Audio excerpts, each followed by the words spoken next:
The Boston Celtics are going to the NBA Finals. Welcome to the Minor Basketball Podcast.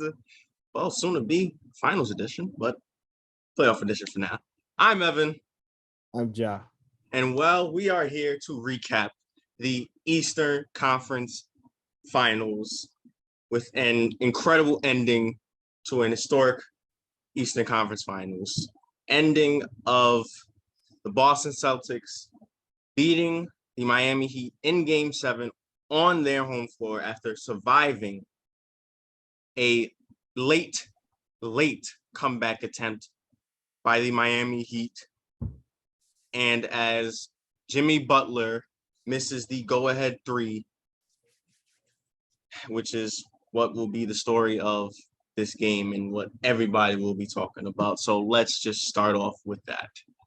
Jimmy Butler and his three-pointer. Let me get your thoughts on it. Was that a good decision? No, and unfortunately, as great of a playoff run that he has had, that's going to be the last image that people always remember. You know what I mean? And it's tough.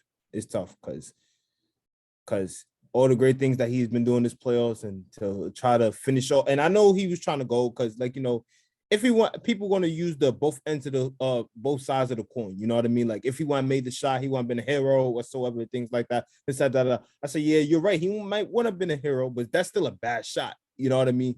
Horford is right in front of you. You've been attacking Horford this whole series.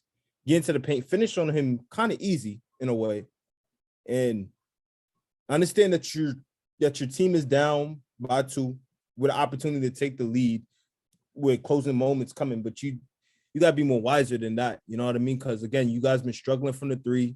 It's been difficult. Things been way off. You just got to take it to the rack because that's what basically got shot back into the game a little bit in a way. Transition and playing stellar defense.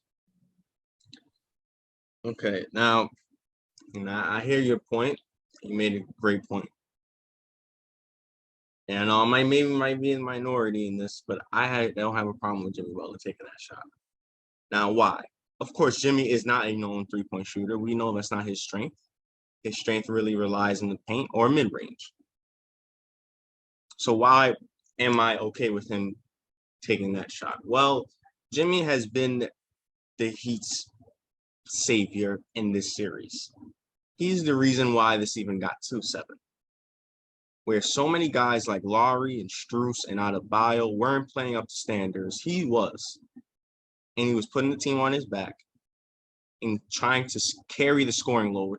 And was saying when Tyler Hero is hurt, and then even when he was playing, he wasn't really putting up the production that they needed from him. Mm-hmm. So he put the scoring load and the team on his back. And basically it was, we're going to live and die by you. He's their star player. He's the one that was carrying the load all series long. So they lived and died by him and his play. Now, of course, in the end, he missed the shot, so they died from it. Shoot, you talking about live and die. So they lived and died by multiple things in this series, to be honest, if you look at it. So, hey, I guess. But you are absolutely right. Can I really be very critical of Jimmy? Can I really be upset with Jimmy after he drops 47 in Game 6, comes back in Game 7, 24 in the first half, 35 for the game, plays 40-plus minutes. Clearly has to play offense and defense while maintaining the scoring load. He outscored everybody on the floor on both sides of the team, Celtics and Miami. And so if he's been known to make clutch shots throughout his career. Yes. He's been known to be that guy. He's made clutch threes in his career. And he was shooting threes in this series as well. And so in a situation in which Al Horford is backpedaling, probably expecting him to go into the paint, he has good space. He gets the shot off. Right? I understand the thinking. I understand the situation. But I can't be upset at Jimmy for taking that shot. I can't be upset for the best player trying to win the game. It's not about being upset. I mean, it's not about being upset. It's thinking of everything, thinking of the moment, thinking of what's on the line and stuff like that. And yes, I'm not upset at him taking a shot. It's just that one, it looked rushed because it again, I guess he thought he was Stephen Curry or Klay Thompson or something like that. It looks rushed, and again, that's not his game. And two, it's just if it ain't broke, if it ain't broke, don't fix it. You know what I mean? Again, you have Al Horford in attack. You could potentially, you've been finishing on him this whole series. You could potentially either finish on him, or even if you don't get the bucket, you could try to draw a foul on him. Because again, when as the offensive player, when you're attacking the basket, even though it could go either way, the defensive player is more at a disadvantage because they're trying to stop you, but yet with your momentum, it's like they don't know what you're going to potentially do. They don't know if you're going to stop or if you're going to keep going. You know, you can make contact, draw a foul, something like that. So it's like they're kind of in a disadvantage. And that's what I felt like Jimmy Shine done. I felt like he took advantage. He's been doing that to Horford the whole series. Probably try to draw contact, get a foul. But I'm not upset at him for taking the shot. I just felt like I'd rather him do something different than take the shot. If that makes sense. I'm not upset about the fact that he took the shot. Okay, now let me say, you made a great point. So I'm just saying one thing in kind of defense of Jimmy. You know, they were down. They were down for majority of the game, and it looked like hope was lost in that fourth quarter. The crowd was dead. They could not hit a shot, and that's not really on them. Celtics clamped them up. Yeah. For majority of that fourth quarter, the Celtics clamped them up. I think the Heat went in the stretch, missed like 8 straight shots. 8 until Oladipo made one. But then late, Strus, first Adebayo and Lowry hits big layups, hits big shots. Then Strus hits a big 3 to be down by 2. So now the momentum is shifting. I was not gonna lie, I was upset at that one because I said, why is he taking that shot so deep, not contested? I'm not gonna lie, I got upset at that shot. I will admit. He made it. Yeah, he made it. So that's the reason I was like, oh, okay. But so momentum and the crowd's back in, and now the crowd is jumping. Miami Heat fans, they jumping. So now the momentum is shifting to the Heat, and now all that is going there. So maybe Jimmy is thinking, okay, we made this big run. We made this attempt for the comeback. We're at home. It's game 7. I have a chance to win this game. The momentum riding on the Heat's shoulders, and then he just goes and tries to win the game. Yeah. I'm just saying, like, you know. But yes, I understand. By the way, there could have there was a better situation. There could have been a better chance of like time going for the tie. I wouldn't hate it if they were down by 3. Well, I don't hate it at all. I don't dislike the fact that he took that shot, but it would have been a better understanding if they were down by 3. Yes, you were down by 2, and you were in transition. That's just my thing. I'm not upset. Yeah. I'm just saying. That's all. I'm just looking at it from many different looks. You're right. You made me shift my stance a little bit. Yeah, he could have taken a better shot. He could have drove past Al Horford, but I'm just thinking of in the perspective of Jimmy. Exactly. Or it doesn't even have to be. It don't have to be attacking or getting to the paint. He could probably just pull it for the mid range or something like that. You know what I mean? Like how Al Horford, he still had enough space to pull up for a long too. Probably he had enough space to pull up for 3, and he did. So I mean, I just want to say that for Jimmy because I know I didn't look yet as of this recording. I don't know what social media is saying. I don't know what analysts are saying. The TV's muted behind me, but I know I've watched the NBA long enough to understand how fans will react to the star player taking shots like that and missing them. I know he's gonna have a lot of backlash. So I wanted to come into the defense of him, especially when he didn't sit down for a single second in this game. He played all 48 minutes. Well, he did that in the 2020 finals. Are we surprised? And again, you said it already. He's been the reason why the Heat was this deep. Because, like, let's be honest. Take him out the equation, the Heat get swept. Actually, matter of fact, in 5 games because I forgot Adebayo had that one big game that kind of pushed him. Yeah, you're right. And Jimmy got the one down and didn't play in the second half either. Exactly. So so Boston wins in 5 technically. This should even be a game 7 right now. But thanks to his greatness, his talent, his superstar abilities, he's the reason why they was in this situation. So it's like, you know what I mean? And again, he had a great playoff journey. He had a great playoff run, just like how he did in 2025, just like he's been doing in every team he has taken to the playoffs. You know what I mean? He has had a good runs. It's just that, unfortunately, with this one, which could have had cemented, well, he's already a Hall of Famer, in my opinion, but it could have had cemented his legacy in a way, in terms of that iconic clutch player.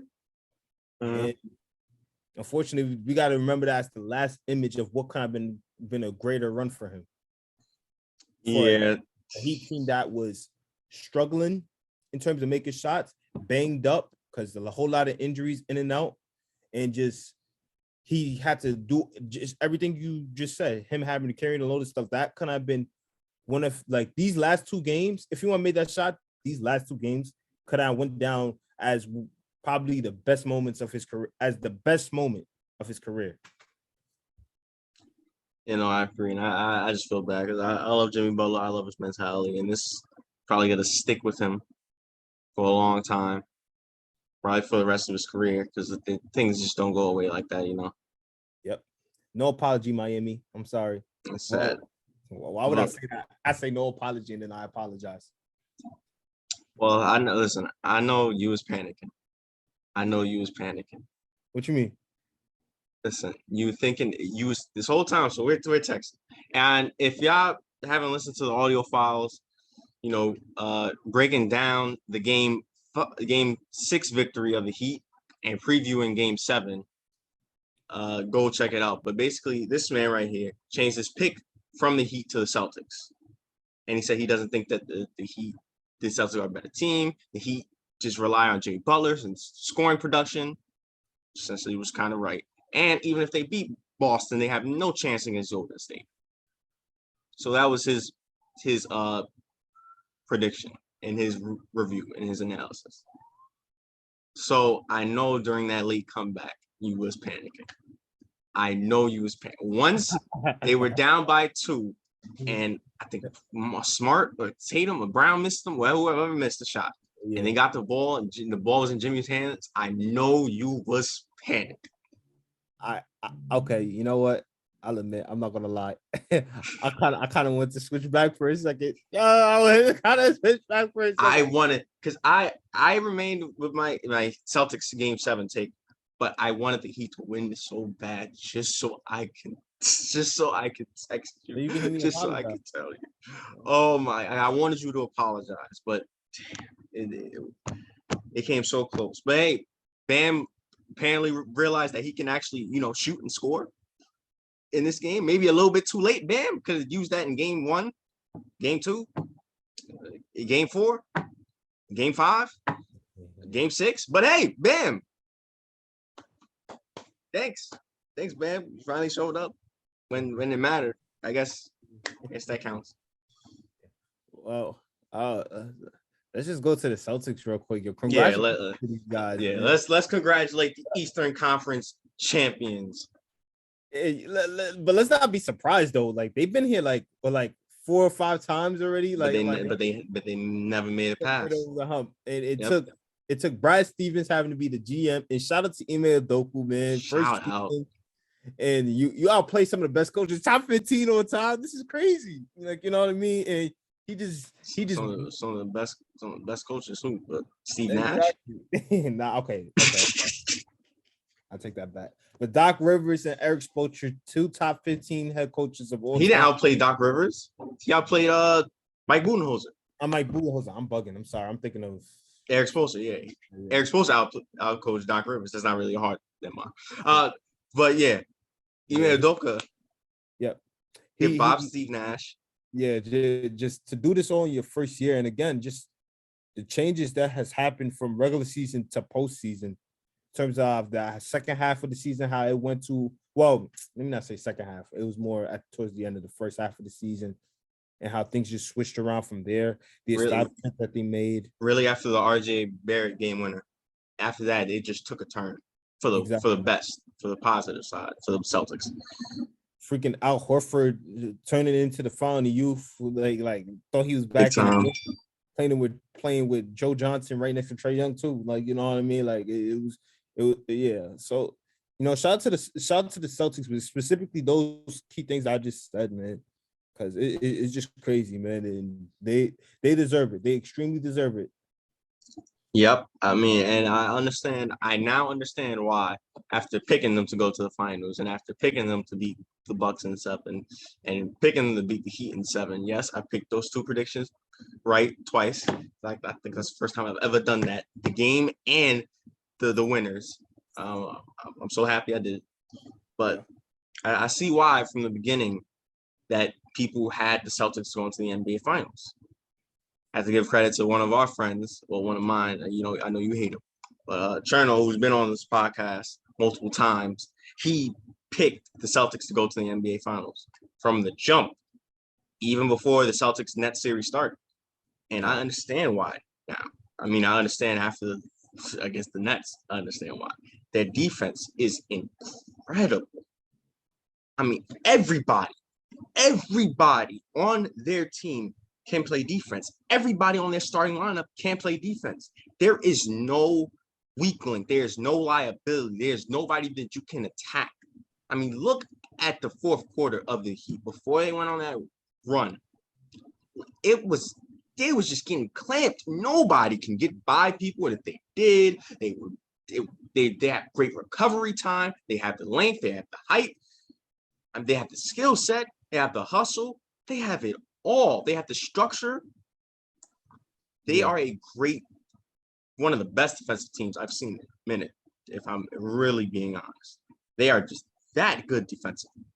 Yeah. They are, and that's the reason why they made that change, and specifically during the season. Now you see they became the number one ranked defense in the league. And they could potentially, well, I don't know, they can't be no all-time defensive team, but yeah, in terms of the way that they have turned it around and made defense their establishment for how their strengths will be, it's amazing.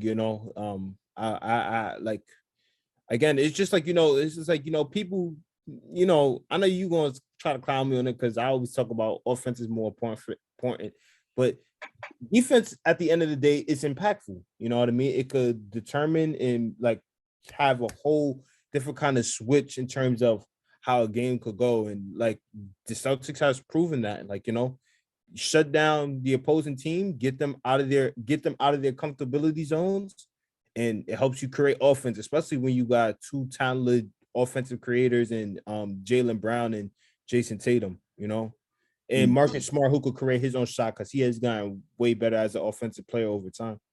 Well, you mentioned the big three of Boston. The big three, Jaylen Brown, Jason Tatum, and Marcus Smart. They've stepped up. All three of them stepped up when they needed to. I bring back to Game 6 of the Bucks series, in which they were down 3-2, and it all could have ended there in Milwaukee. And what happened? Jason Tatum drops 46. Brown has 22. Smart has 21. Or around that age, something like that. Around that age. around that range. Sorry. Game 7 against Miami. Tatum has 26. Brown has 24. Smart has 24. I mean, on a consistent basis, these three, well, Tatum be up and down sometimes, but, when they need them to show up, they do.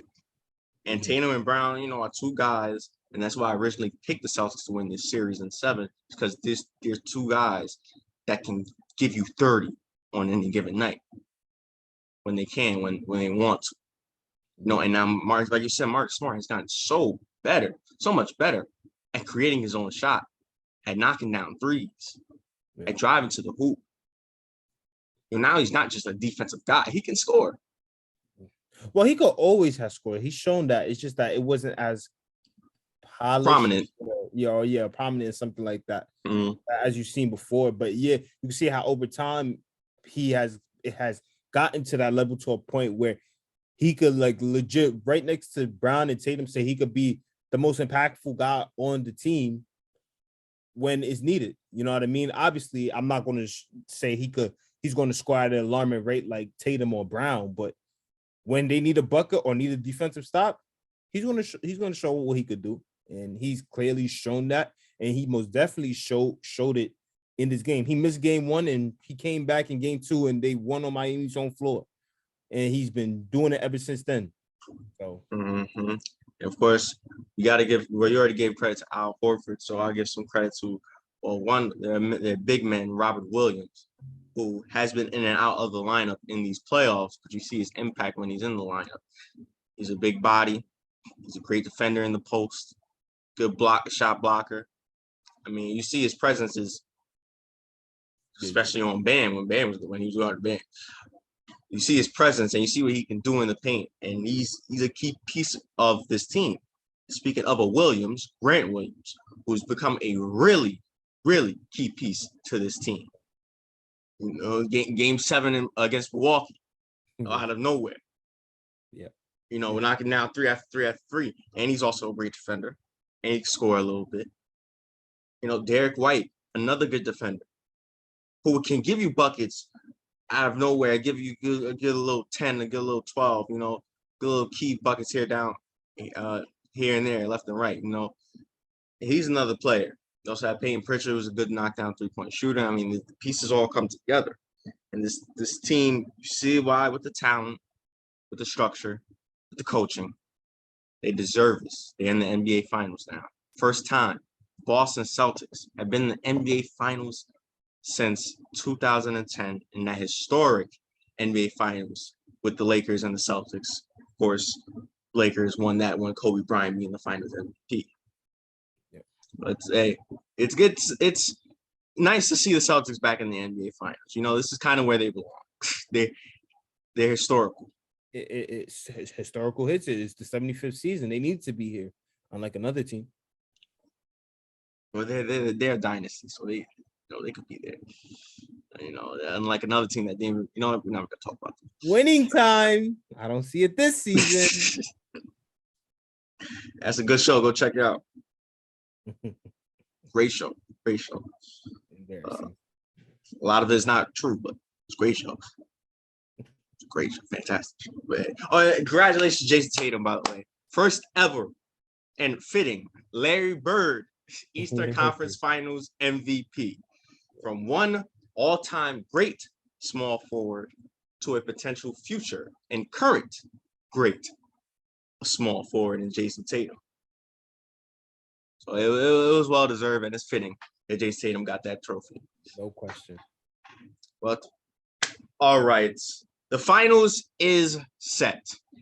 Eastern Conference, it will be the Boston Celtics going up against the Western Conference, the Golden State Warriors. And yes, you have been dreading this since the Golden State Warriors were the first seed back in what? December? You have been dreading this because for some reason you dislike the Golden State Warriors. I still have not figured out why. I don't know. Maybe this is a light skin thing with Steph Curry, but I don't get it. I don't. It's not that I dislike Golden State. I just want to see something different, please. You know, people been saying that about Braun. Yeah, exactly. And he was winning so much when he kept going to the finals for 10 years straight. Yeah, I just want to see something different. You know what I mean? But I was gonna say, oh yeah, real quick. Yeah, Udonis. You said thank you, Draymond. Yeah, thank you, Draymond. You was correct. You was correct. I'm sorry, I just have to say that. Like, you know, you was correct. You was correct, Draymond. Yeah, Udonis, make sure you apologize. Make sure you call Draymond on whatever his cell phone is, whatsoever, and like, you know, apologize for saying thank you, Draymond, because he was right. Come on, man. He's just you know, boosting up his team. He believes in his team. And you see what happened when he believed in his team. Hey, it was a close game. You know, they came back. They almost won. Yeah, I guess. But yep, that team right there, the Golden State Warriors facing the Boston Celtics. Golden State does have home court, I believe, even though they are the third seed in the West. I think it's because of the season series, probably. No, I think they have the same record. No. I think I guess Golden State beat them. I don't know. Nothing. I don't know. I don't care. I think Golden State just has a better record. So Probably. yeah. But we will save the finals breakdown and our finals preview for another episode because we want to give all of our efforts and all our energy to just that. Breaking down the Golden State Warriors, their strengths, weaknesses, going up against the Boston Celtics' strengths and weaknesses, and how well they can match up together. I see y'all next season. Stop it. But we'll be back on our next podcast. Okay, after the next podcast, I see y'all next season. And then we'll do either a special in-person podcast game 1 or game 2. I still haven't decided yet. Hey, you gonna waste your time doing that? Anyway, any final thoughts on Heat season, Celtics series? Yeah, great run by the Heat at the end of the day. They were a tough team still. I think things just went bad for them and cold for them at the wrong moment, in my opinion, also, because they had it going so well. And then this, for some reason, gets towards the end of the season. And it's like, for some reason, like the teams that you expect to see up there big time, something usually always just goes wrong, whether it's in their control or out of their control. Like, you know, like this was one of the teams like this. I guess I believe. Who did I have? I had the Nuts going to the final. I had the Heat facing them. I had the Heat facing them in the conference finals, and the Heat proved the type of team that I expected them to see. Matter of fact, no, you had the Heat going to the finals, I think. Oh yeah, actually yes, I had them beating the Nets Mm-hmm. in the conference finals. Like I had faith in my. I knew the talent. I knew what they had, but things just went down. Kyle Lowry got hurt. You know what I mean? Oladipo still recovering, couldn't get back to that old form self that I wanted him to be back in. But I'm not upset too much about that. You know, and just things just went wrong at the wrong moment. And of course, Adebayo had to go cold for some reason. Mm-hmm. Even though Adebayo's efforts in Game 7, but now that doesn't matter. Yeah. Heat. Yeah, but yeah, it's a great season by the Heat, and I just want to give them a applause. They look at the end of the day, win or lose, y'all deserve your flowers. Y'all did a lot, and again, Coach Spoelstra is showing why he's the top 15 coach of all time, even with this loss. But if you know the Miami Heat's culture, they don't give flowers for second place. Well, third place. You know, Pat Riley don't give no flowers for that. Yeah. All right. But Boston Celtics, congratulations once again. And we'll be back next podcast for our breakdown of the NBA, our preview predictions for the NBA finals. See y'all next season. But for now, thank you guys for watching today's podcast. Make sure to tune into our special finals predictions podcast, which will be Wednesday? We'll release on Wednesday? Possibly. Yeah. So we will record it Tuesday. It will be released on Wednesday. Be sure to like, share, subscribe, comment, support channel, give us feedback, all that good stuff. Also, tune into our social media, our IG and our TikTok. Yeah, sounds Christopher Law. And once again, I'm Evan. I'm Ja. And this was the Mind of Basketball podcast. Soon to be Finals bound edition. Here we go. Sorry, Heat. Not invited.